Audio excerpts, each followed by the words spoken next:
Hello, je suis TJ Sonfo, le pasteur principal de la Reine des Champions International, et je vous apporte ce bref message intitulé « Cette attitude dynamique à adopter en temps de crise ».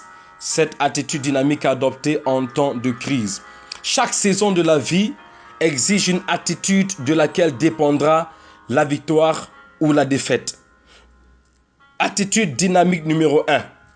Restez silencieux au sujet de l'inconnu. Restez silencieux au sujet de l'inconnu. Le plus grand danger de toute crise est l'instrumentalisation dont elle est sujette. Qu'elle soit individuelle ou mondiale, la première attitude à adopter au milieu d'une crise, c'est de rester silencieux lorsque vous êtes dans l'incertitude. Souvenez-vous que la spéculation est une distraction de l'essentiel. Attitude dynamique numéro 2. Recherchez l'exactitude comme une arme. Recherchez l'exactitude comme une arme. Toute crise surfe sur les vagues de la propagation de l'inquiétude. Seule l'exactitude peut remédier à l'inquiétude. Qui plus est, plus qu'une attitude, l'exactitude est une arme. Ceci justifie à suffisance le fait que pendant les crises, les informations sont délibérément dissimulées. Alors restez focalisés et poursuivez l'exactitude. Attitude dynamique numéro 3. Identifiez la cible principale de la crise. Identifiez la cible principale de la crise. Chaque crise a une cible. Toutes les crises qui frappent votre vie n'ont pas nécessairement pour cible votre vie. Toutes les crises qui frappent votre pays n'ont pas nécessairement pour cible votre pays.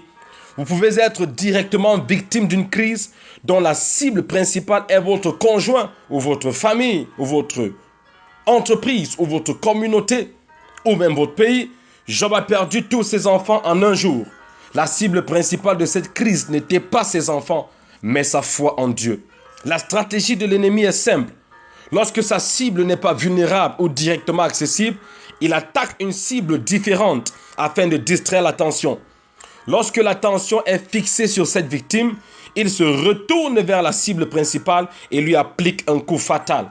Alors chaque fois que vous êtes au milieu d'une crise, identifiez la cible principale de cette crise avant d'engager une quelconque action. Attitude dynamique numéro 4. Adoptez une attitude de confrontation. En temps de crise, le silence n'est pas synonyme de neutralité, non. Souvenez-vous que chaque crise est une guerre contre l'ordre établi des choses afin de provoquer l'instabilité et créer une brèche propice à l'affliction. Les deux choses principales auxquelles vous devez résister avec véhémence ici sont les informations destructives et les attitudes négatives contagieuses. Passez en mode de combat pour protéger vos atouts spirituels. Ne laissez rien ni personne pénétrer votre périmètre de sécurité. Attitude dynamique numéro 5. Ne réagissez pas spontanément à la pression. Ne réagissez pas spontanément à la pression. Il s'agit ici du contrôle. Vous savez, la propension dominante de chaque crise est l'influence coercitive qu'elle exerce sur ses victimes, qui dans la plupart des cas finissent par réagir en fonction de la nature et de l'intention de la crise, au lieu d'agir sur la base de leurs prédispositions et convictions personnelles. Quelle qu'elle soit, le premier danger de réagir spontanément à la pression est le risque d'adopter une posture défensive. Le deuxième est le risque d'agir sans préparation préalable.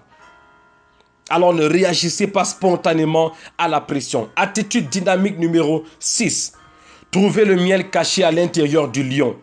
Trouvez le miel caché à l'intérieur du lion.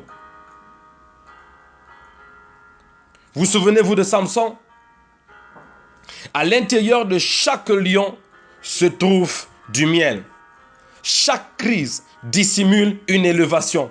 Chaque rugissement des eaux apporte des trésors au bord de la mer. Il convient donc de noter ici que traverser une crise sans en tirer un quelconque trésor est un manque de clairvoyance absolue. Alors que devons-nous rechercher dans une crise, puisqu'il y a du miel caché à l'intérieur du lion? Il y a 3 choses principales que nous devons rechercher ardemment au milieu de chaque crise. Premièrement, rechercher la communication céleste. Chaque crise est porteuse d'un message. Deuxièmement, recherchez la visitation céleste. Chaque crise précède une visitation divine. Troisièmement, recherchez la transition céleste. Chaque crise annonce une transition, peu importe son origine et ses intentions. Que Dieu en soit à l'origine ou pas, chaque crise annonce une transition. Vous savez, Dieu pourrait soit être à l'origine de la crise, soit l'avoir permise. Quel que soit le cas, pendant que l'ennemi a son projet, Dieu a le sien.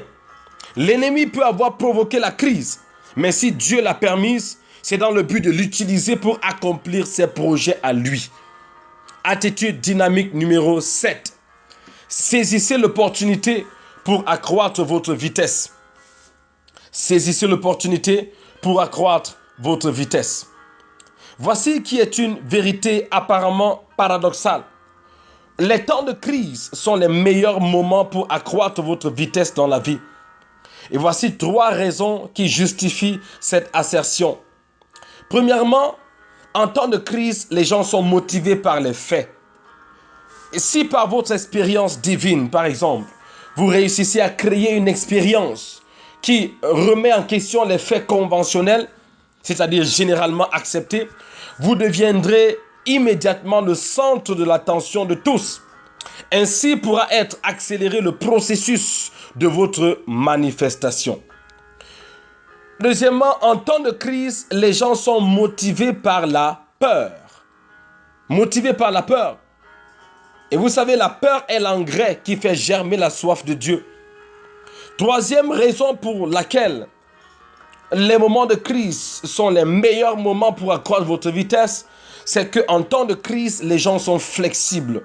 Je vous garantis que personne ne vous fera un procès pour vous être enfermé, pour passer 5 heures dans la prière ou 3 jours dans le jeûne ou pour avoir offert la moitié de votre fortune. La plupart des gens le comprendraient. Pourquoi? C'est ce que j'appelle le facteur flexibilité qui caractérise les périodes de crise. Donc, pour ces 3 raisons, parce que les gens sont motivés par les faits, parce que les gens sont motivés par la peur et parce que les gens sont flexibles en temps de crise, les temps de crise sont les meilleurs moments pour accroître votre vitesse dans la vie. Alors, comment accroître votre vitesse pendant un temps de crise? Premièrement, passez plus de temps dans la parole de Dieu. Deuxièmement, investissez plus de temps dans la prière. Troisièmement, maintenez une attitude constante de louange et d'adoration, c'est-à-dire une attitude de gratitude. Quatrièmement, accroissez votre générosité. Dans les Écritures, les semences plantées en temps de crise semblent attirer des récompenses plus importantes que celles plantées en temps de paix. Et cinquièmement, lisez plus de livres. En conclusion, nous devons garder à l'esprit que peu importe son origine et son intention, chaque événement qui survient dans le temps et dans l'espace fait partie intégrante du plan universel de Dieu. Alors soyez vigilants. Rappelez-vous qu'une attaque contre votre attention est une attaque contre votre raison d'être. Il convient de vous préciser avant de finir que cet enseignement, aussi bref fut-il, ne vous profitera pas au maximum si vous le limitez exclusivement au contexte de la crise mondiale régnante. Cet enseignement est un gilet de sauvetage pour la vie. Alors faites-en bon usage en toute période de crise. Que Dieu vous bénisse. Je suis TJ Sonfo, le pasteur principal de la Reine des Champions. Et whatever happens, always remember, you are a champion.